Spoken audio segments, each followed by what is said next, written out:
It's our first event post-COVID. It's our first event at our new home at Brecon Cathedral. The hours at Brecon Cathedral. And it's lovely to see lots of familiar faces.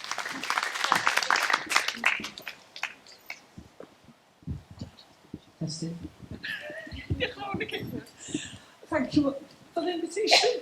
Diolch yn fawr iawn. Croeso I bawb. Mae hyn yn bod yn canol fan hyn. Mae'n teimlo braidd yn beryg.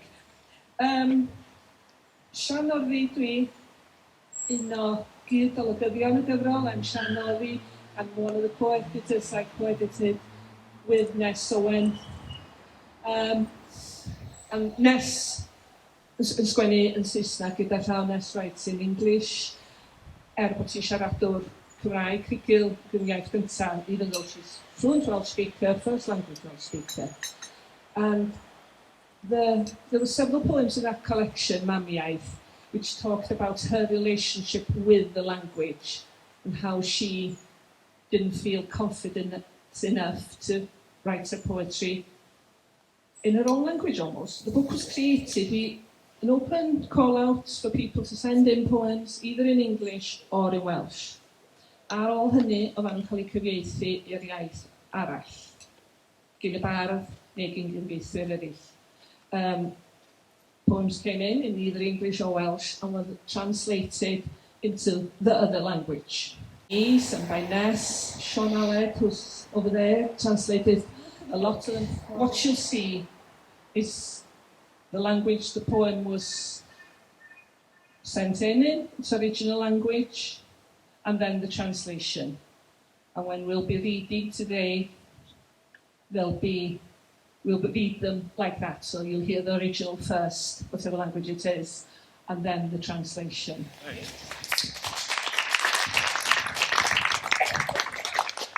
Diolch yn fawr, Sian. Yng Nghaerdydd di'r ail yn gyfrol. Dydy Des ddim yma'n anffodus i'r allan y gael gyntaf.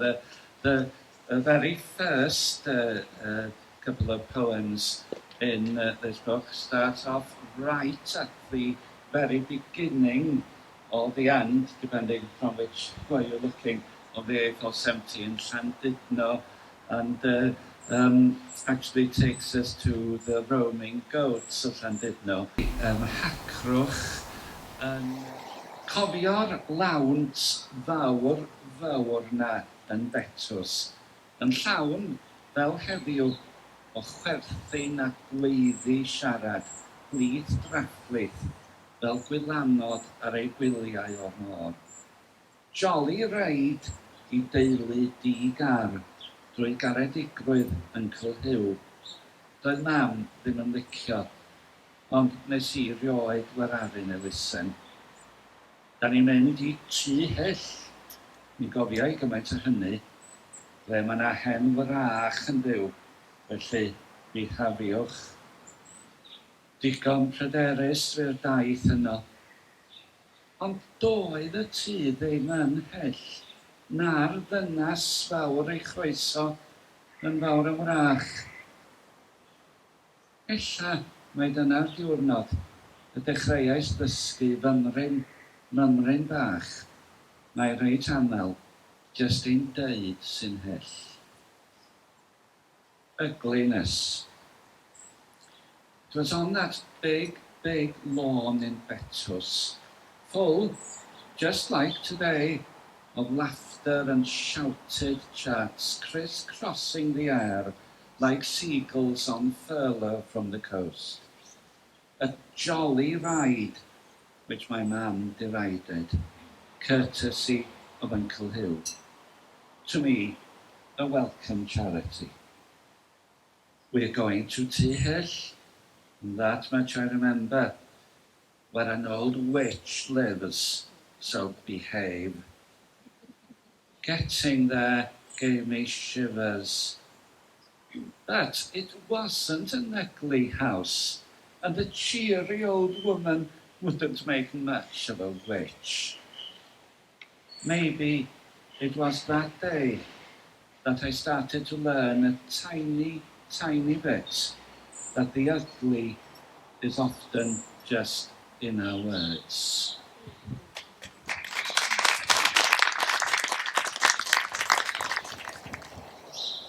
I'm going to read my poem in English and Welsh, but I'm not a Welsh speaker, so you'll have to forgive me any mistakes. She's Diana Powell, and she was brilliant at the National Library. Oh, for the people who are following, we need one of those hymn things that they had in chapels, don't we? Page 20 and 21. Oh. Sorry, page 20 and 21, yes. The River Cynfal is straight out of the Mabinogion. It is where Llai Llawgyfys speared Gronw, who had stolen his wife Blodeuwydd and had attempted to kill him. This was after Llai's men, led by Gwydion the magician, chased Blodeuwydd and her maidens over the river and up to a mountain lake where they all drowned, except for Blodeuwydd, who was turned into an owl. If you want to explore the river and you search for directions online, one site will tell you that the best place to park is a lay-by on the A470, but be very careful when you cross because the road is a busy one. Blodeuwydd crosses the road. Blodeuwydd, flower-faced, cursed, raises a hand to a troop of cower-clutching virgins twittering behind. Stop, look, listen, look right and left, the tourist brochure says. The road is a busy one. Road, this, Asher gnarling the soles of her suckered feet. Yet, park here, it also said, then cross. Run, she says now, and they do, dodging between the screeching one-eyed monsters, the roaring four-wheeled beasts. Run like they ran before, chased, not her. Here the road gone, shape-shifted into their river once more. Cynfal, the river, the flower, curls around their pearly toes, soothes those abused feet, curls up to the lake, passing other monsters, Avanc, Ceffy Ledoux, irate, cuckolded husband, chasing.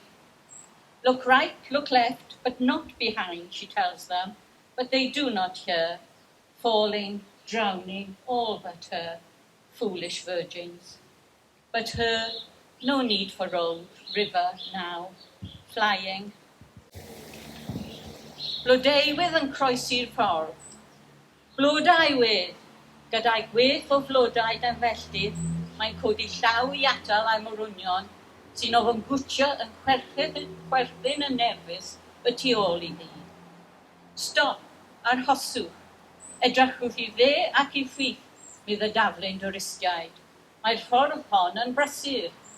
Ffordd, yma, dyd yn ceicio â'i gwadnais yn hwyrus. Ac eto, parciwch yma, oedd y cyfarwyddyd, yna croeswch. Rhedwch meddai ac feredan, gan osgoi sgrechiadau anelfiloedd ein lligeidiog, a fi o'r pwstfiloedd pedaroelwyn. Rhedeg hebddi hi, fel y redasant gynt, yn wirafon dan helfa fan hyn, ac mae'r ffordd wedi mynd, mae'n afon unwaith eto, afon Cynfal. Yn ysmwyddo bodio brwyedig wrth iddynt ddilyn y llif at y llyn, haibio I fwsfilaeth eraill, yr Avanc, Ceffy Ledoux, a'i gŵr, y cwcwallt ar y golau.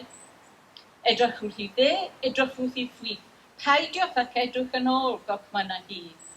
A hwythau, heb a'i llawed, yn syrthio ac yn boddi, morwynion ffôr. A hithau, yr hon nad yw bellach anen na ffordd nag afon yn hedfan.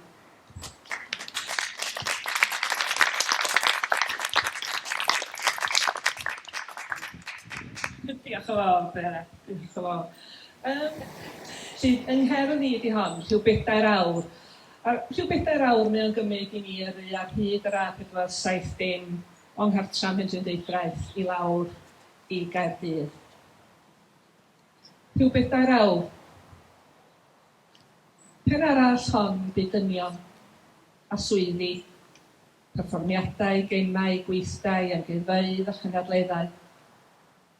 Mor braf ydau chodi yn un rhywban hir a'i phlygu, yn igamogan fel concertina, i'ch bachyn, sgwaryn, bychan twt o darmag hyd, y gallwn gamu drosto'n rhwydd, dim ond un cam. cyn gerdded law yn llaw lawr rheol eglwys fair i yfed cocktails ganol pnawn. Ond efallai mod i angen y milltiroedd. A coffi mewn cwpan bapur o'r caban gwyrdd. Yr holl droiadau. Yr ambell farcud. Efallai mae'r rhain i gyd yn ei trefn sy'n ymwneud i rhywun arall, pen arall. And then I translated the poem. But what happened, first of all, to the poems that came in Welsh? Sherry sent the Welsh language poems, when they all came in, very, very quickly through Google Translate, before they were translated properly, of course. Just so that she had an idea, you know, how many talked about relationships ending, how many talked about rivers, etc., etc. So, rhyw bedair awr, for a brief, glorious period, I had a poem called 4 Hours Sex. I sometimes wish I'd left it, but a better translation is about 4 hours, and about 4 hours is the time it takes me to drive from my home in Penrhydeudraeth, long way for 70 down to Cardiff. And that's all it's about, really. About 4 hours. At its other end, there have been men and jobs, performances, games, workshops, museums and conferences. How nice it would be to pick it up one long ribbon and fold it, concertina folds, origami, shrink it to one small square of magic tarmac that I could easily step over, just one step, before walking hand in hand down St Mary's Street to drink cocktails in the afternoon. But perhaps I need all the miles, the green hut coffee in a paper cup, all the bends, the occasional red kites. Perhaps it's all of these, in the specific order, that make me another person at the other end. Lay-by, story arms pass. Late. So 5 minutes won't make a difference. It's raining chunks. The wipers taking a breather at the 10 o'clock position. This road is closed, snow covering the contours like spilt emulsion. And glaciation is pouring newly over the crags and darrens. I consider sleeping in my car, whilst the snow and ice grind out a new level. 5 minutes won't make a difference. Cilfan, bwlch ystorians. Hoier, y naeth 5 munud fawr o wahaniaeth felly. Mae'n bwrw elaw yn doplau. A'r wipers yn dal o hanadol am 10 o gloch. Ar gai mae'r ffordd hon a eran ochr o ymwelsion a och yn gwir ar y dirwedd. A rawlifiant. Yn chifol yn niwedd dros glega a ddaran. Gwsgiaeth, gwsgi, yn fwy yn had. Wyth i'r era a rawd, lyfanol lefel araf. 5 munud, yn ei faw al wahaniaeth. Thank you very much. Anyway, here's how it sounds in English, roughly. Pontypridd Museum. This was a chapel once, by the old bridge, near where Hemla Dinadhai was written. Here they still fly lodges' banners near pulpit and organ, 30 years on from their pit. Lady Windsor, Cumlantwit, divided we fall, united we stand. Here's Albion Colliery, scale model. Here's an array of brass lamps. On this wooden sills, a tin of Jackson's Night Cough pastels. Its enamelled lid distills the small hours. Houses in black silhouette against blue night. The yellow square of a bedroom window.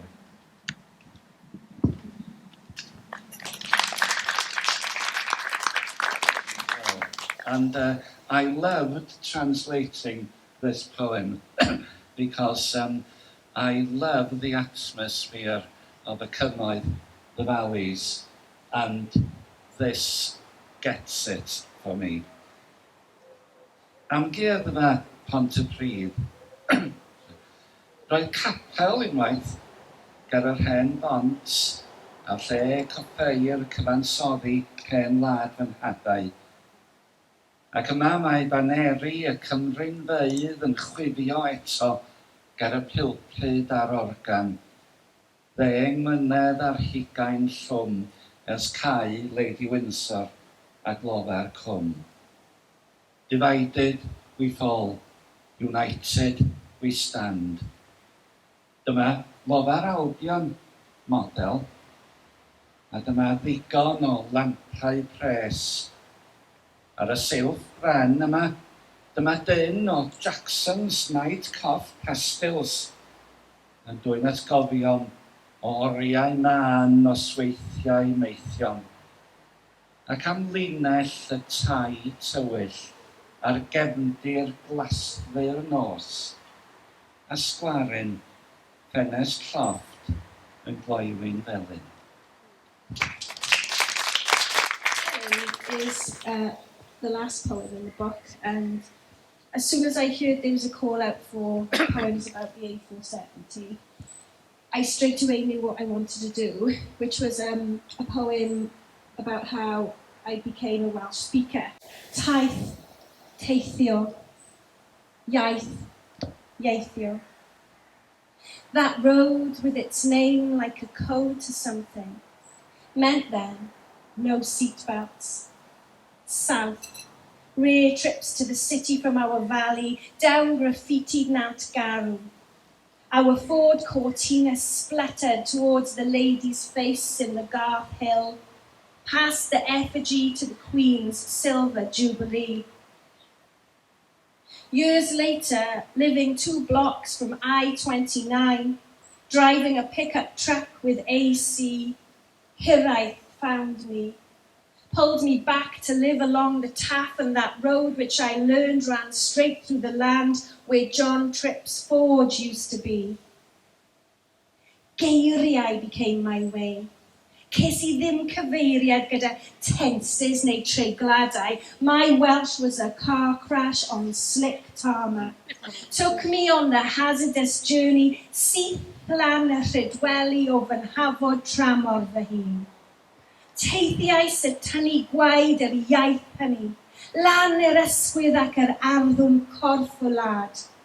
Plymiau sy'n ddwfn i'r môr, fy nghefn yn fwyog. Gadewais y ffordd Saesneg wyrgan, bedydd yn o ddyffroedd, cyfarwydd, llais fy mam. Isn't that the lovely poem to finish with? And I hope you've had the taste of what's in the book. The only thing that Ness and I complained about was how many poems we had to refuse simply because we were aiming for a geographical spread and a variety of themes, and we certainly got a variety of themes. We're going to invite you to ask us questions. We haven't choreographed this well. So say this. Can I ask the poet's question? How did being published in A470, or perhaps it didn't at all, how did it affect you as a poet in any way, and having your work translated, possibly into a language you don't understand, possibly into a language you do understand but don't feel fluent enough to write in?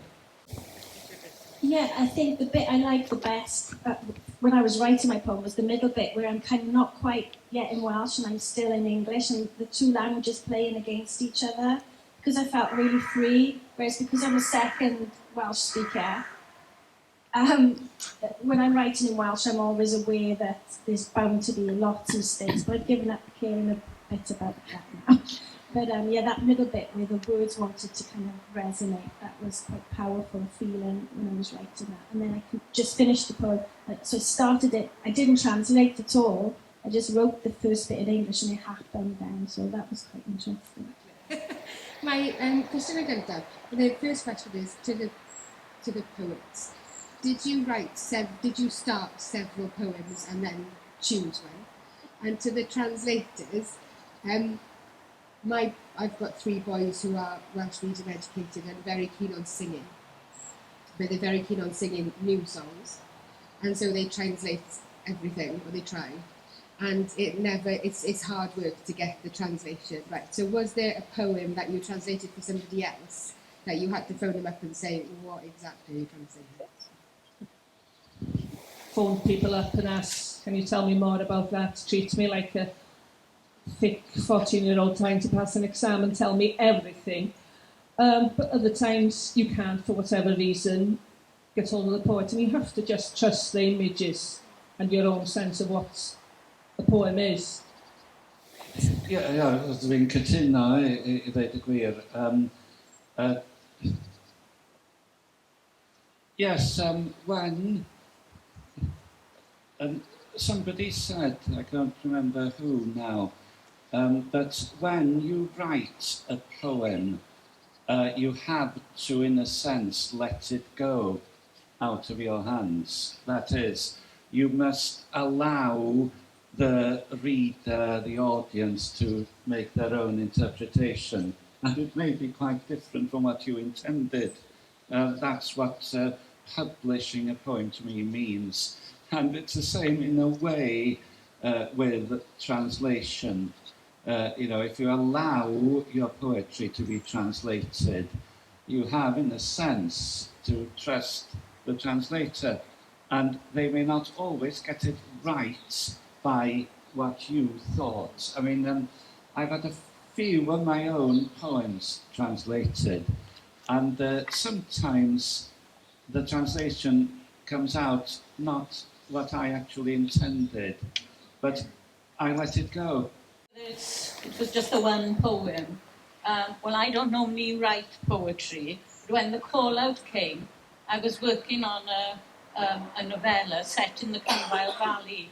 So I was researching up there online, and I did actually come across this site which said to explore the Cynfile Valley, the best place to park is a lay-by on the A470. And I just suddenly thought, yes, that's something I could write about. So I just had a go, and I feel very lucky to be included in the anthology. The lady here, the poet, your poem, yourself, you said you weren't Welsh speaking, neither am I, but I found listening to your reading of the Welsh version was particularly enjoyable, really sounded beautiful, and I wondered how it felt for you to read it. You mentioned that. Yeah, I mean, I was very, very lucky. I've got a neighbour who's Welsh speaking, and she went through it. My neighbour went through it with me, but then, better still, she recorded it for me. And then I practiced every day. It's about 2 months now I've been practicing it, going through it. But I am very, very nervous doing it. Has it made you want to learn Welsh? It does actually. This whole process has made me feel I should want to learn Welsh, and I am actually having something else published end of the year, a short story, which is also being translated into Welsh, and I'm really thrilled about that now. It's something I'm suddenly thinking of. It's wonderful, I'm not a Welsh speaker, but family members are Welsh speakers. And what I loved about your poem was the integration of the 2 languages in the one poem. I really, really enjoyed that element of it. And I just wanted to ask, when did you learn Welsh? When did you become more fluent in Welsh language? Because I was looking after children, it doesn't matter os ti'n camgymeriadau, camsyniadau. And then I moved to America for a decade, and I missed home, and I thought in Welsh, and then I met I weirdly ran into Lloyd George's great niece, Elizabeth George. And so we started a Welsh society. And I was speaking Welsh in New Orleans as an adult. And I was like, I'm in New Orleans speaking Welsh. I was like, I've got to come home.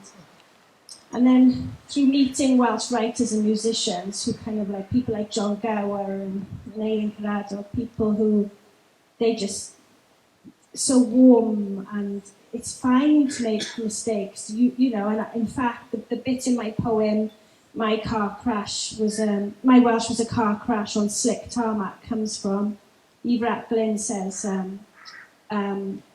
gwell Cymraeg slack neu Saesneg slick, better you know slack Welsh than slick English, and so it's just been a really slow process, and then all of a sudden I realised I was speaking Welsh more and more, and then my children, fel oedd the ffrind chi'n gweud, they go to Welsh school as well, so there we are, it's there, and then once you're there, it's like getting into a river, and it's a bit cold, and then when you get in there, oh yeah, that's lovely, you know. So it's like a natural progression. Yeah. But I still feel outside of things, there's a lot, you know, I think I don't feel like a Cymry Cymraeg. I feel like somebody who's acquired the language. I don't feel like I look at these people here and I'm just so jealous. Oh. I'm learning to swish again, like I tried in sixth form. So pick me up at Penarvan to jig upon the midnight moor, driving wild in red tights, solstice witching on a dare, lying across the white lines, praying whatever's changing gear beyond the next bend is a blazing Heathcliff. Like my jealousy, dwi'n tyfu'n wallt yn hir eto, yn union fel roedd e'n ysgol, fel y gallai siglo'n llechwraidd yn hysgodion y bob diwedd tymor. Dwi'n dysgu swisio eto, fel o'n i'n chweched dosbarth felly. Clod fi ym mhen y fan, I wyb ddawnsio ar weinydd y nos, gyrru'n wyll mewn teits cochion, swyno yn nwydd alban hefyn a'r her gorwedd ar draws y llinellau gwynion, yn gweddïo'r y gobaith i'r newid ger yng Nghydd tu hwnt i'r trona, fod am law eirias rhyw Heathcliff.